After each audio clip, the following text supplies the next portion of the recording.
आदाब नाजरीन। रेवंत रेड्डी ने एक बयान दिया बेंगलुरु में एक मैगजीन के प्रोग्राम के मौके पर कि वो हिटलर को देखकर इंस्पायर हुए हैं और इसी बिना पर उन्होंने इस तर्ज की एक हाइड्रा ऑर्गेनाइजेशन बनाई है।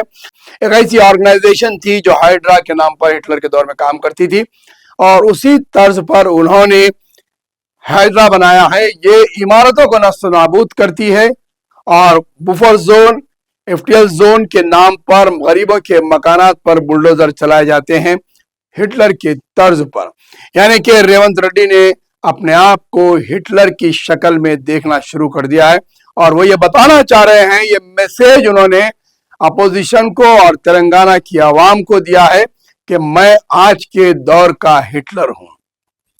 याद रहेगा, एक चीज आपको हम याद दिलाएंगे कि 1992 यानी 1992 में नरसिम्हा राव दौरे इख्तिदार में एक ऑर्गेनाइजेशन बनाई गई थी जिसे रैपिड एक्शन फोर्स कहा जाता है। ये सेंट्रल आर्म रिजर्व फोर्स में से यंग और शार्प बच्चों को निकालते हुए ये फोर्स बनाई गई थी बाबरी मस्जिद की शहादत के मौके पर, जहां पर मुल्क में बड़े पैमाने पर फसादात होने का अंदेशा था, तो रैपिड एक्शन फोर्स बनाई गई थी।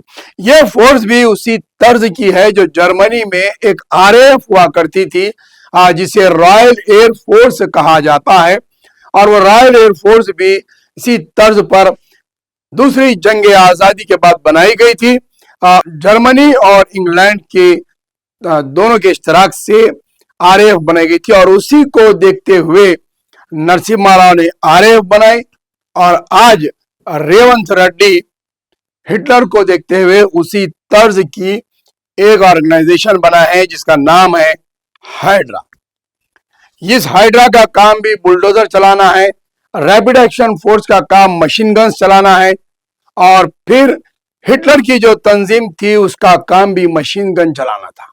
अब इनके पास भी रैपिड एक्शन फोर्स के पास बुलडोजर्स हैं, लाठी चार्ज हैं और इमारतों को गिराने का प्रोग्राम है। तो क्या रेवंत रेड्डी अपने आप को ये कहना चाह रहे हैं हुकूमत के जरिए से अवाम और अपोजिशन को कि मैं आज के दौर का हिटलर हूं? इसी को लेकर बीआरएस के कारगुजार सदर केटीआर ने इसे सियासी मसला बना दिया और उन्होंने हाईकमान से सवाल किया है कि क्या आपके चीफ मिनिस्टर अपने आप को इस वक्त हिटलर कहना चाहते हैं और हाईकमान कांग्रेस क्या इसके ऊपर इनके एक्शन लेगी कि ये अपने आप को तेलंगाना में हिटलर की तर्ज की हुकूमत चलाना चाह रहे हैं। ये बहुत बड़ा सवाल उठ गया है।